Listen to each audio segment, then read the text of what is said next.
Friends, myself Satyesh Kumar, Associate Professor, Department of Physics, Government College, Sujangarh. Students, कल हमने transistor के विषय में आपको बताया था। ट्रांजिस्टर क्या होते हैं, ट्रांजिस्टर कितने प्रकार के होते हैं, द्विध्रुवी ट्रांजिस्टर क्या होता है तथा एनपीएन पीएनपी ट्रांजिस्टर क्या होते हैं, साथ ही उनके प्रतीक चिन्ह किस तरह निर्धारित किए जाते हैं, संधि ट्रांजिस्टर का संचालन कैसे होता है, और उसके साथ साथ हमने क्षण धारा, दिश धारा लाभ, चिन्ह परपाटी, इन सब के विषय में आपको बताया था। साथ ही हमने ट्रांजिस्टर के अभिलाक्षणिक के विषय में भी बात की थी, जिसमें उभयनिष्ठ आधार विन्यास, उभयनिष्ठ उत्सर्जक विन्यास, उभयनिष्ठ संग्राहक विन्यास के संबंध में आपको बताया गया था।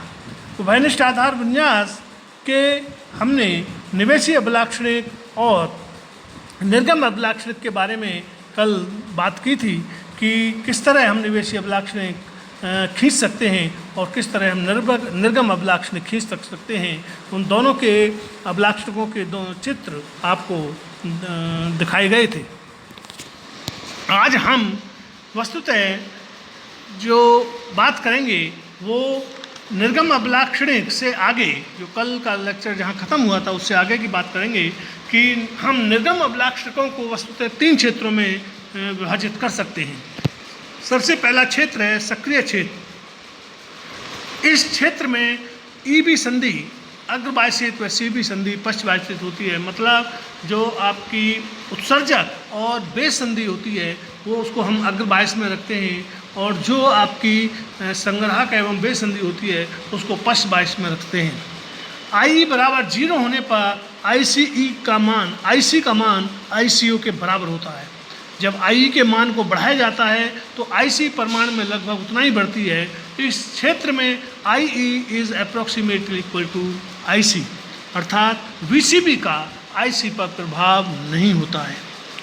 दूसरा क्षेत्र है अंतक क्षेत्र। अंतक क्षेत्र VCB अक्ष एवं I इक्वल टू 0 वक्र के मध्य का क्षेत्र अंतक क्षेत्र कहलाता है, जैसा कि चित्र में प्रदर्शित है। इस क्षेत्र में संग्राहक एवं उत्सर्जक दोनों संधियां उत्क्रमित बाह्यस्थित होती हैं, जिसके कारण संग्राहक धारा का मान अति अल्प प्राप्त होता है। तीसरा क्षेत्र होता है आपका संतृप्त क्षेत्र। इस क्षेत्र में दोनों संधियां अग्रबाह्यस्थित होती हैं। यह क्षेत्र VCB अक्ष के बाईं ओर तथा E बराबर 0 अभिलाक्षणिक के ऊपर है। इस क्षेत्र में संग्राहक धारा में परिवर्तन संग्राहक आधार वोल्टता के साथ बहुत अधिक होता है, लेकिन संग्राहक धारा की IE पर निर्भरता नगण्य होती है। तो इस प्रकार हम तीनों क्षेत्र के विषय में हमने आपको बताया। इनमें से सबसे ज़्यादा जो उपयोग होता है वो सक्रिय क्षेत्र का होता है। इसी में ट्रांजिस्टर की जो एप्लीकेशंस हैं वो सबसे अधिक होती हैं। अब हम निर्गम प्रतिरोध को निम्न प्रकार परिभाषित कर सकते हैं। R0 equal to delta VCB over delta IC at constant IE। यदि हम प्रायोगिक रूप से अभिलाक्षणिक वक्र आलेखन करना चाहें तो उनके लिए आवश्यक प्रपत्र निम्न चित्रों में PNP और NPN दोनों तरह के ट्रांजिस्टर्स के लिए दिखाए गए हैं। इन्हें ध्यान से देखिएगा और इनको खींचने की प्रैक्टिस करिएगा।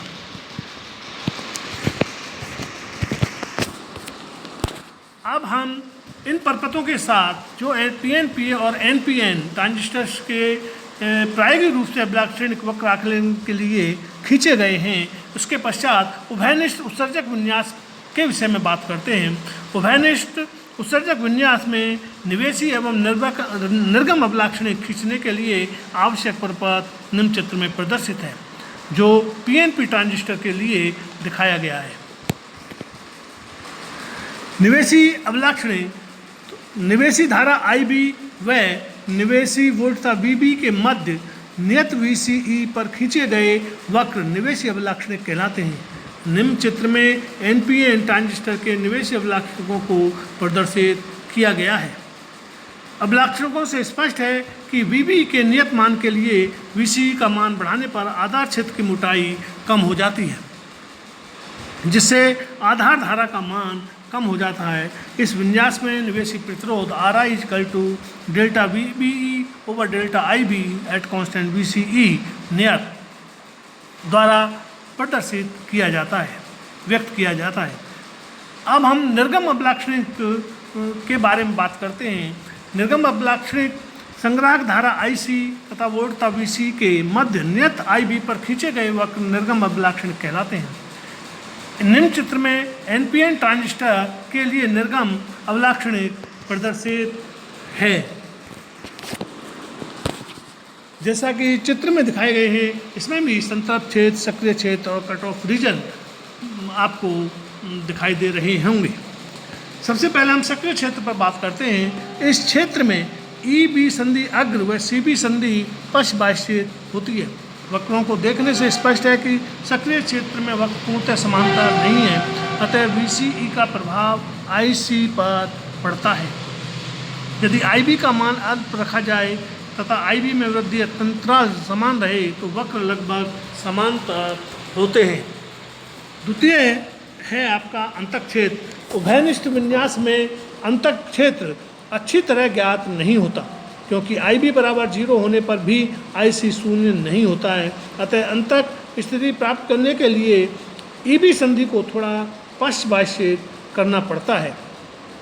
तृतीय क्षेत्र है आपका संतृप्त क्षेत्र। इस क्षेत्र में दोनों संधियां अग्र बाह्यस्थित होती हैं तथा IC का मान वोल्टता VCE को कम करने पर तेजी से कम होता है। संतृप्त क्षेत्र में IC IB पर निर्भर नहीं करती है। तो इस प्रकार हमने तीनों क्षेत्रों के विषय में आपको बताया। अब हम धारा प्रवर्धन की बात करते हैं। उभयनिष्ठ उत्सर्जक के लिए बीटा DC स्थैतिक धारा लाभ निम्न प्रकार परिभाषित किया जाता है। Beta DC equal to IC over IB at constant VCE। इसी प्रकार गतिक धारा लाभ beta AC equal to delta IC over delta IB at constant VCE। Beta DC basically जो आपका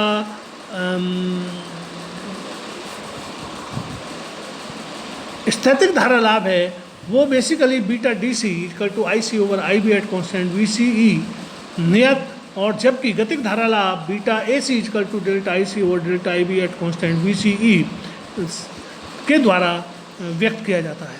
अब हम बीटा व अल्फा में जो संबंध है, दोनों में क्या संबंध होगा वो हम डेराइव करते हैं। तो संधि ट्रांजिस्टर के लिए IE equal to IB plus IC ये हम जानते हैं।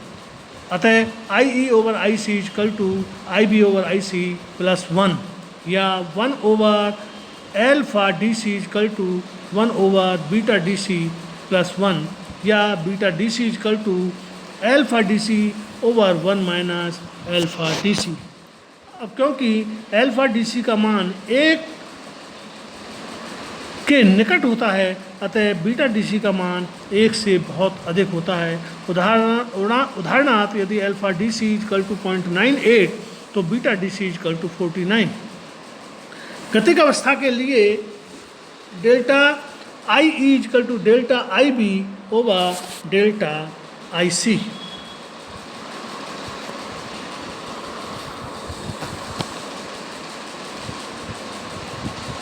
Delta IE over delta IC equal to delta IB over delta IC plus 1 या 1 over alpha AC equal to 1 over beta AC plus 1 या alpha AC equal to beta AC over 1 plus beta AC या beta AC equal to alpha AC over 1 minus alpha AC।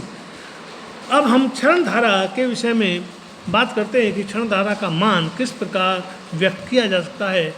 संधि transistor के लिए IC equal to alpha DC IE plus ICO, परंतु I equal to IC plus IB, इसलिए IC equal to alpha DC into IC plus IB plus ICO या IC into 1 minus alpha DC equal to alpha DC IB plus ICO। IC equal to alpha DC IB over 1 minus alpha DC plus IC over 1 minus alpha DC। अब यदि IB equal to 0 हो तो IC equal to ICO over 1 minus alpha DC। यह धारा संग्राहक उत्सर्जक क्षण धारा कहलाती है तथा इसे ICEO से व्यक्त करते हैं। यह धारा आधार के खुले प्रपथ में होने पर संग्राहक से उत्सर्जक की ओर प्रवाहित होती है। अब समीकरण 3 को निम्न प्रकार भी लिखा जा सकता है: I C equal to alpha D C I B over 1 minus alpha D C plus I C E O. NPN transistor के लिए आवश्यक प्रपथ निम्न चित्र में प्रदर्शित है।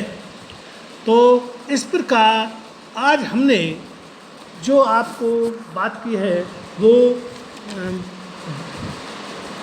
जो बीटा व अल्फा होते हैं उनको किस प्रकार परिभाषित किया जाता है, फिर उनमें परस्पर क्या संबंध होता है तथा इनका क्षरण धारा के साथ क्या संबंध होता है, एसी और डीसी में बेसिक डिफरेंस क्या है, ये सब हमने आपको आज बताए हैं। इससे आगे के लेक्चर हम कल बात करेंगे। आगे के लेक्चर में हम जो बात करेंगे वो आपके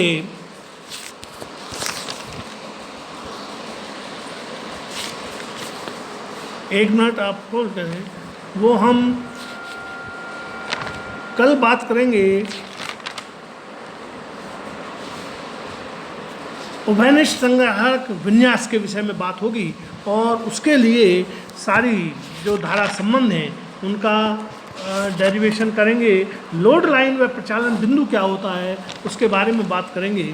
साथ ही प्रत्यावर्ती धारा लोड लाइन या एसी लोड लाइन क्या होती है, इस सब के विषय में कल हम आपको बताएंगे। आज के लेक्चर में इतना ही। थैंक यू, धन्यवाद।